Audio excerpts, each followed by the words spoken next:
I'll expand part 1 of the story to around 800 words in third-person style, using simple and basic English. I'll make it interesting while keeping it easy to understand.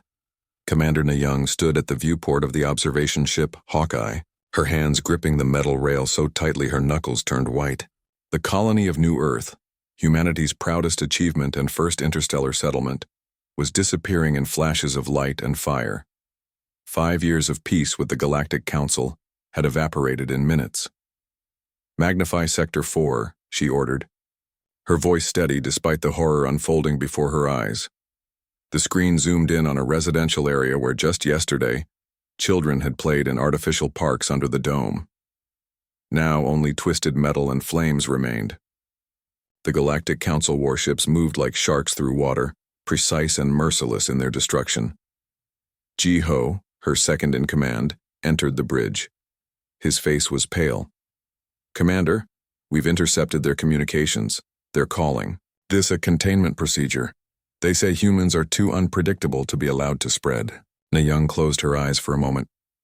How many made it out? Maybe 1,000. Most evacuation ships were destroyed before they could jump to safety.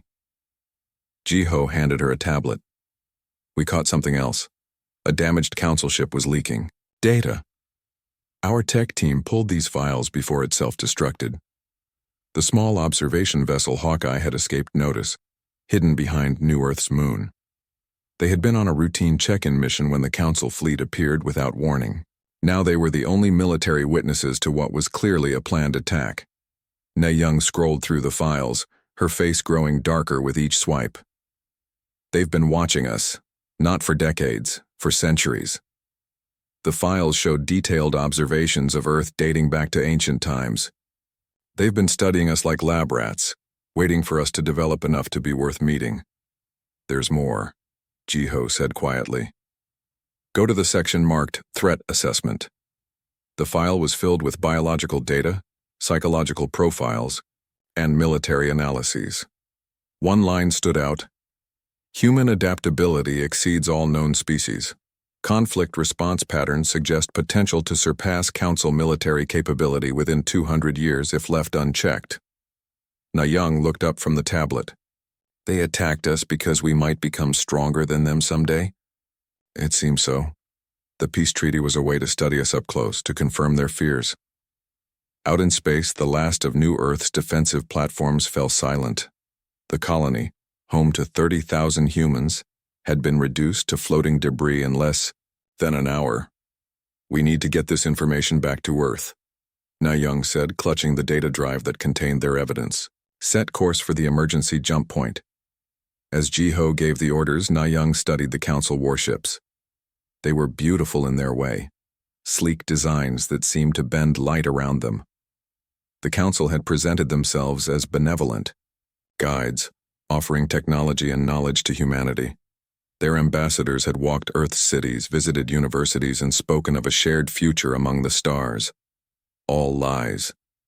"Commander, we have a problem," called out Min, their pilot. 3 smaller Council ships have broken from the main fleet. They're heading this way." Na-Young nodded. "They must have detected our scans. Ready all emergency systems and prepare for evasive maneuvers." The Hawkeye was not built for combat. It was a scout vessel, fast but lightly armed. Their only hope was to outrun the Council ships long enough to reach the jump point.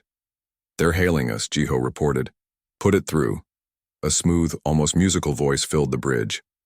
"Human vessel, you have witnessed unauthorized military action. For your own safety, power down and prepare to be boarded. The Council will ensure your well-being." Na-Young exchanged glances with her crew. "They want the evidence," she said quietly. She pressed the communication button. "Council vessels, this is Commander Na-Young of Earth Space Force. We witnessed the unprovoked destruction of a peaceful colony. We will not power down. Commander Na-Young, there has been a misunderstanding. The colony harbored dangerous elements. The Council acted to prevent greater tragedy. Please allow us to explain in person." Na-Young cut the transmission. "Min, how long until we reach the jump point?" 3 minutes at maximum speed, Commander. Then, let's show them how unpredictable humans can be. Execute emergency pattern Delta." The Hawkeye surged forward, then cut engines completely, drifting on momentum while powering up its jump drive early. A dangerous move that could tear the ship apart, but might confuse Council sensors. As the ship trembled around them, Na Young looked one last time at the remains of New Earth. "They feared us," she said softly, securing the data drive in her suit's protected pocket. "Not for what we've done, but for what we might become." The stars stretched into lines as the Hawkeye jumped toward Earth, carrying with it the truth that would ignite humanity's fury across the galaxy. Admiral Do Hyun stood at the center of the Lunar Command Center, his weathered face illuminated by the holographic display showing Earth's remaining fleet positions. The massive underground facility, carved beneath the Sea of Tranquility, had become humanity's military headquarters since the attacks began 3 days ago. "Another refugee ship incoming, Admiral," reported the communications officer. 200 survivors from the Proxima colony. Do Hyun nodded grimly. "Direct them to Processing Station 4. He turned to his staff. "That makes 7 colonies hit in the last 72 hours. Through the reinforced viewport, he could see the steady stream of civilian vessels arriving at the lunar docks. Each carried the same stories: sudden attacks, no warnings, complete destruction of human settlements across 3 star systems. Sun-Mi, Earth's chief intelligence officer, entered the command center. She moved with purpose, her uniform crisp, despite having worked without rest since the first attacks. Under her arm, she carried a secure data tablet. "Admiral, Commander Na Young's ship just docked. She brought something you need to see." Minutes later, Na Young stood before them, still in her flight suit, face drawn with exhaustion and grief. She handed over a data drive. "We captured this during the New Earth attack. It's Council intelligence files going back centuries." Sun-Mi connected the drive to the main system, the command center's screens filled with images, documents, and video recordings. "The Council has been watching us since before we discovered electricity," Sun-Mi explained, sorting through the files. "They've monitored our wars, our technological progress, even our entertainment." She projected a document labeled Species Threat Analysis. "They've categorized every known intelligent species by adaptation rate. Humans rank at the top." She highlighted a passage. "According to their models, we would match or exceed their military technology within 2 centuries if allowed to develop freely." Do Hyun paced slowly. "So they decided to eliminate us now while they still can." "Yes, but there's more." Sun-Mi pulled up another file. "The Council didn't just decide to attack us. They built a case for it over decades." The screen showed records of Council meetings where Earth was discussed. In them, certain Council members argued that humans were dangerous, unpredictable, and violent. "They needed justification to act against us," Sun-Mi continued. "So they manufactured it." She displayed images of other species, most unknown to human records. These were peaceful civilizations that the Council presented as threats, then eliminated. Each time, they claimed they were protecting the galaxy. The room fell silent as the implications became clear. They expected us to either collapse completely or launch a blind counterattack, Do Hyun said finally, studying the tactical display. "If we collapse, they've solved their problem. If we attack rashly, they prove we're dangerous and justify further action." Na Young nodded. "They don't understand human nature at all. We need to share this with Earth's leadership immediately," Do Hyun ordered. Hours later, in the Emergency Council chamber on Earth, representatives from all nations gathered. The evidence had been presented and now debate raged about how to respond. "We should strike back with everything we have," argued the military representative. "Show them humans won't be exterminated without a fight." "No," countered the diplomatic envoy. "We need to broadcast this evidence to other species in the Council. Some must oppose these actions." The debate continued as Do Hyun watched silently from his video link on the lunar base. Outside his window, refugee ships continued to arrive, carrying the survivors of humanity's first interstellar colonies. An aide approached with a message. "Admiral, our deep space sensors have detected a Council fleet approaching the solar system. Estimated arrival, 36 hours.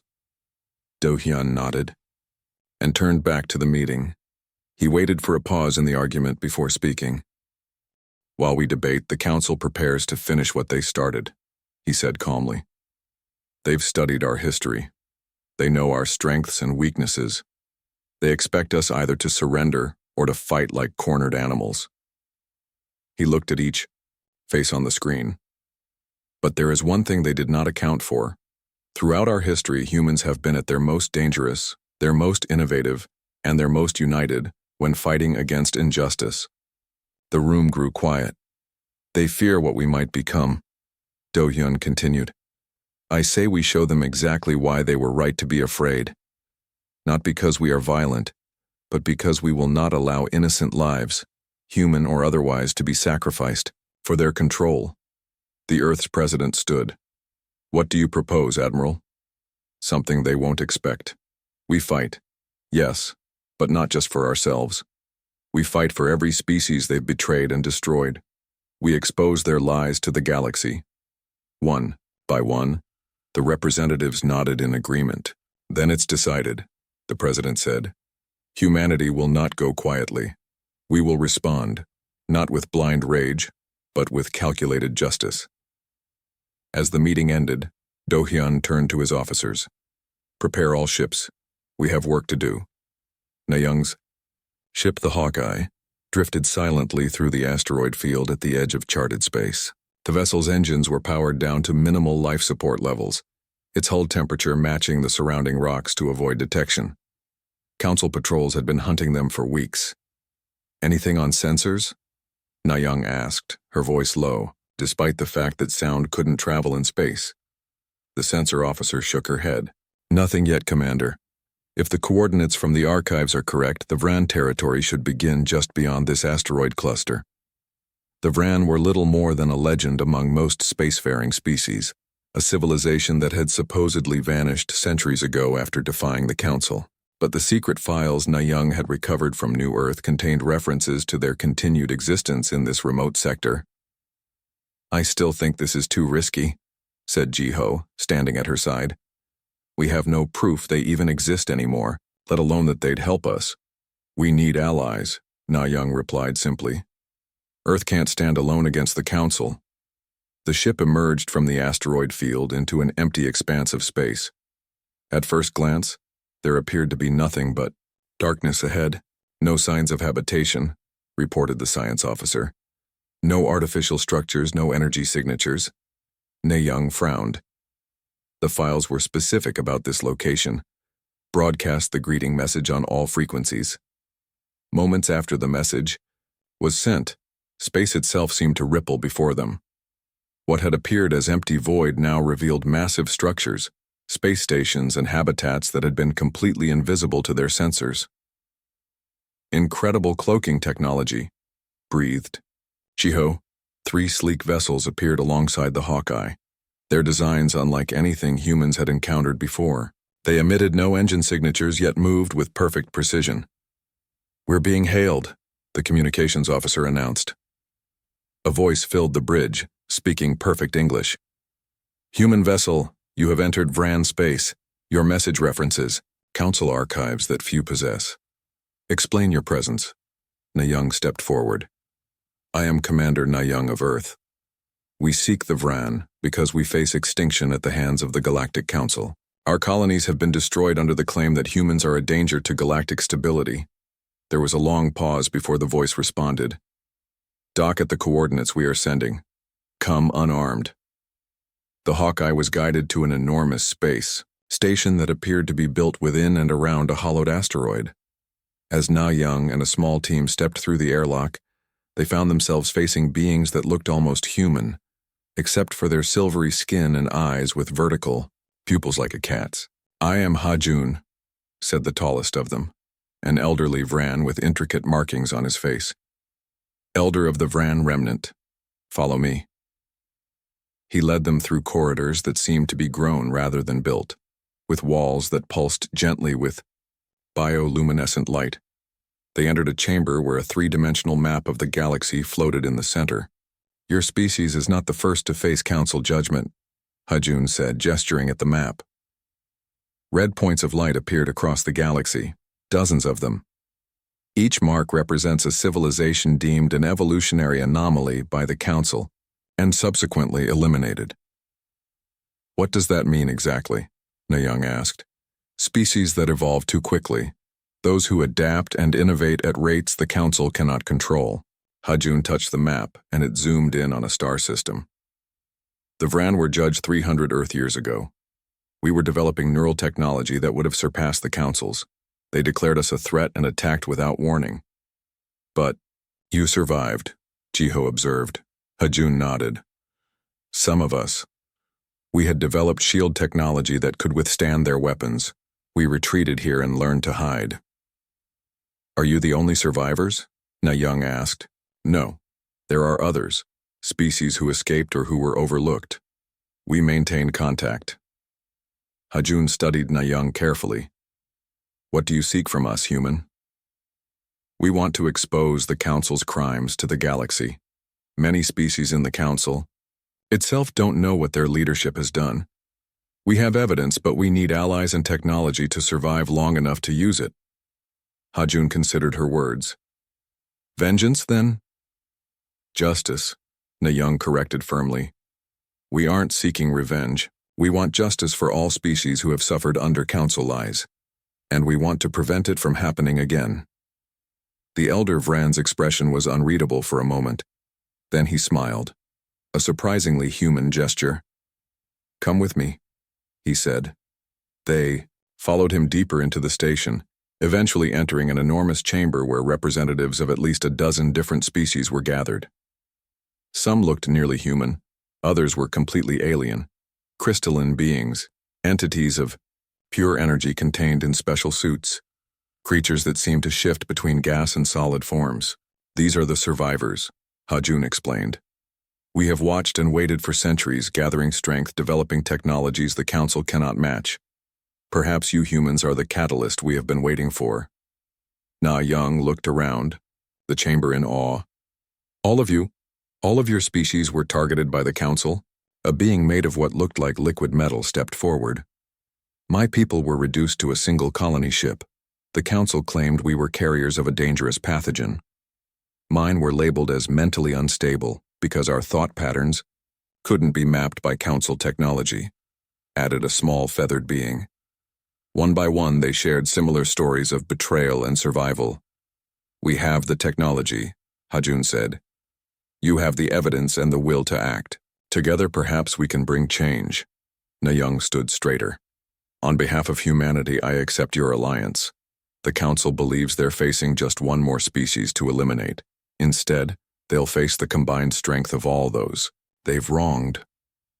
For the first time since the attacks began, Na-young felt something beyond determination. She felt hope. The combined fleet of Earth and its new allies formed a crescent shape against the starfield, just outside the reach of Council space. 120 ships in total, 40 human vessels and 80 from the alliance of surviving species. Each ship bore the scars of hasty retrofitting with Vran shield technology. Admiral Do-hyun stood on the bridge of the flagship Defiance, watching the tactical display as the final preparations for Operation Truth were completed. All ships report. Ready, Admiral, his communications officer announced. Do-hyun nodded and opened a channel to the entire fleet. Today we fight not just for humanity but for justice. Every species represented in this fleet has suffered at the hands of the Council's secret policies. Today, we expose those crimes to the galaxy. The plan was bold but dangerous.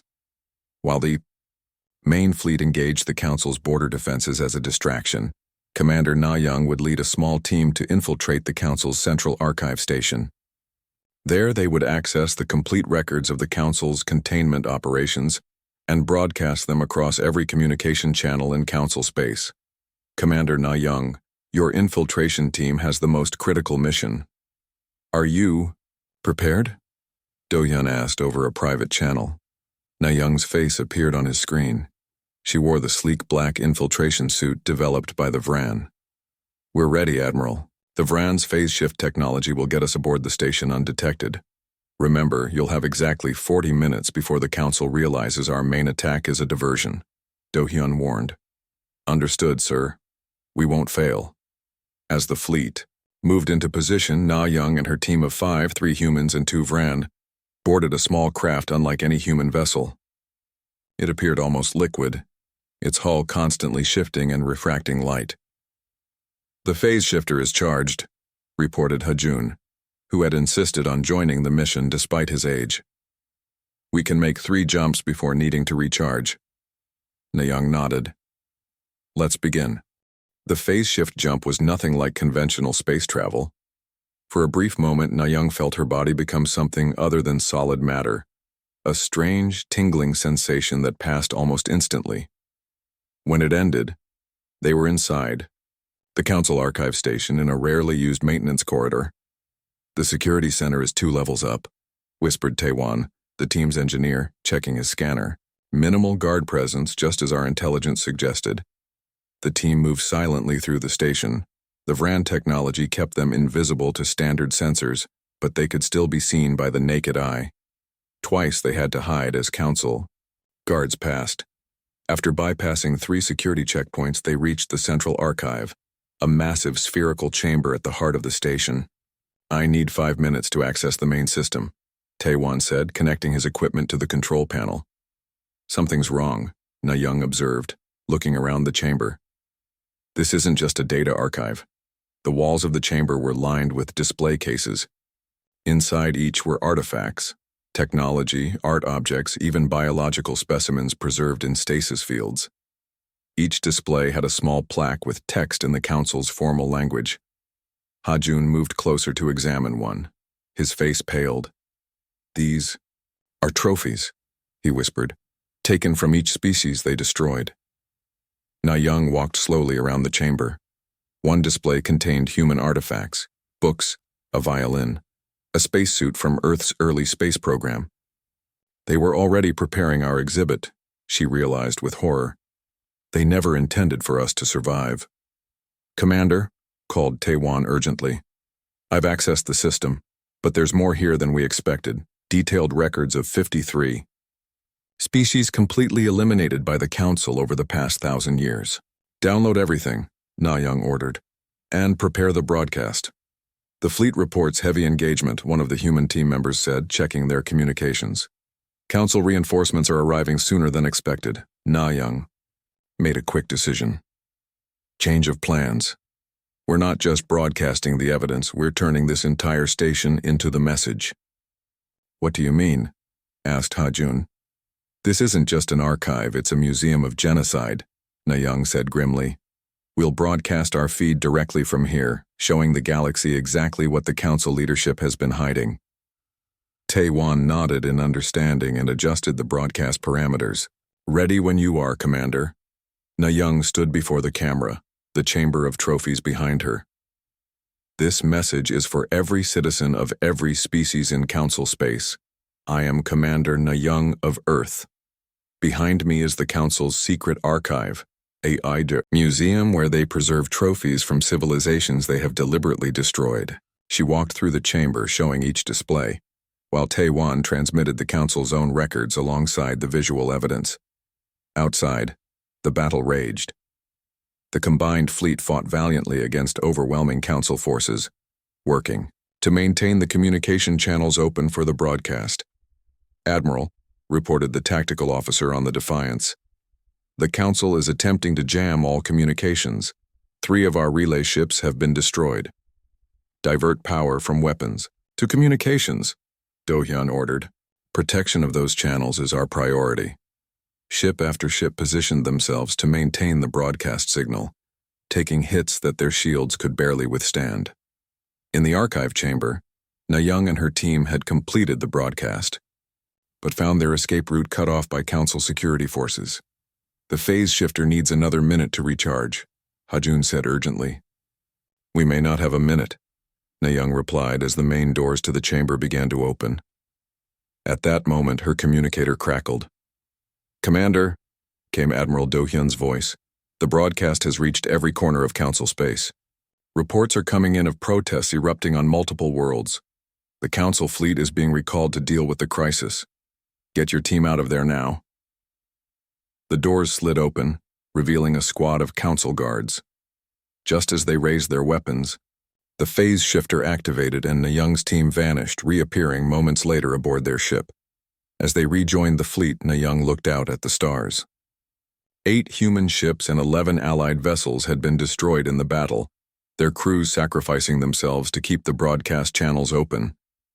But their sacrifice had not been in vain. The truth was out, spreading across the galaxy faster than the Council could contain it.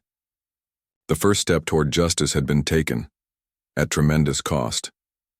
In the aftermath of a devastating conflict, the galactic community lay shattered, its trust torn apart by revelations that shocked every species. Na-Young, a key human leader, stood before representatives from countless worlds, her voice steady and clear. The emergency gathering was tense. Species that had once worked together now eyed each other with suspicion and pain. Council leaders had tried to blame humans for the chaos, but the truth was now impossible to hide. Evidence had exposed the deep corruption that had been eating away at the Galactic Alliance for years. Na-Young's words cut through the silence. She spoke of a choice between revenge and healing. Instead of seeking to punish those who had wronged them, humanity proposed a new path, a path of understanding, protection, and true cooperation. The memorial they built was simple but powerful. On the site of the first destroyed colony, a stone stood as a reminder of the lives lost. Its message was clear: the future would not be shaped by fear, but by hope and justice. Years passed. The reformed Galactic Alliance began to take shape. This was not an empire built on control, but a community founded on respect. Each species would have its sovereignty protected. No longer would the powerful be allowed to crush the weak. Humanity had transformed from a species fighting for survival to becoming guardians of peace. They had seen the darkness of oppression and chose to be different. Their journey among the stars was not about conquest, but about protecting those who could not protect themselves. The memorial's words echoed across worlds. Never again shall fear dictate our future. It was a promise, a commitment to something greater than any single species or conflict. Na-Young watched as representatives from different worlds began to work together again. The wounds were deep, but healing was possible.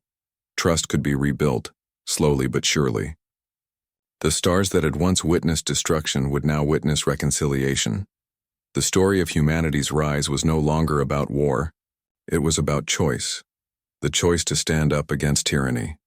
The choice to offer a hand instead of a weapon. The choice to see beyond differences and recognize the common hope that lived in every sentient heart. As the new alliance took shape, species that had been enemies began to see each other differently. Conversations replaced confrontations. Understanding replaced suspicion. The galaxy was learning to breathe again, to hope again. Na-Young knew the road ahead would not be easy. Old wounds do not heal quickly. Old fears do not disappear overnight, but they had made a start. And in the vast dark spaces between stars, that was sometimes the most important thing. The memorial stood as a silent witness to loss, to hope, to the possibility of a better future. And as starships moved quietly through the darkness, carrying messages of peace, it seemed that perhaps, just perhaps, they had found a way forward.